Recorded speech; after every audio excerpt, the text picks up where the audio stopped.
সময় ফুরিয়ে আসছে।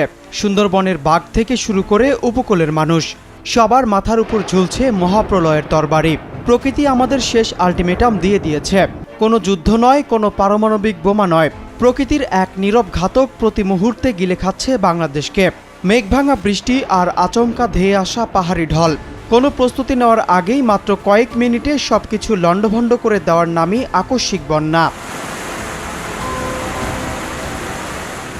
জুলাইয়ের প্রথম সপ্তাহেই মেঘভাঙা বৃষ্টি আর পাহাড়ি ঢলের আকস্মিক মরণ কামড়ে লণ্ডভণ্ড হয়ে গেছে দেশের দক্ষিণ পূর্বাঞ্চল। দুর্যোগ ব্যবস্থাপনা ও ত্রাণ মন্ত্রণালয়ের সরকারি তথ্য অনুযায়ী মাত্র এক সপ্তাহে এই আকস্মিক বন্যায় প্রাণ হারিয়েছেন অন্তত ৩০ জন মানুষ। কক্সবাজারের রোহিঙ্গা ক্যাম্পে রাতের অন্ধকারে হঠাৎ ধেয়ে আসা কাদার স্রোতে মাটির নিচে জ্যান্ত চাপা পড়ে মারা গেছে নিষ্পাপ শিশুরা।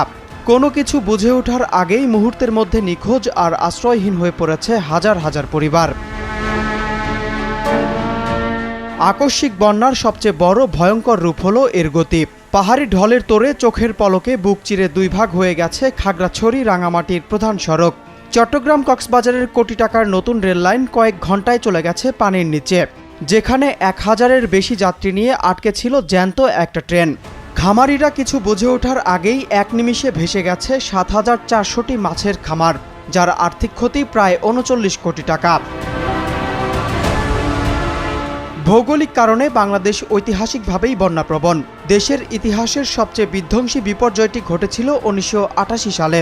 সেই বছর জুন ও জুলাই মাসের টানা বৃষ্টিতে ব্রহ্মপুত্র, গঙ্গা ও মেঘনা নদীর পানি একসাথে বৃদ্ধি পেয়ে দেশের প্রায় ২/৩ প্লাবিত করে, যার ফলে প্রায় সহস্রাধিক মানুষের প্রাণহানি হয়।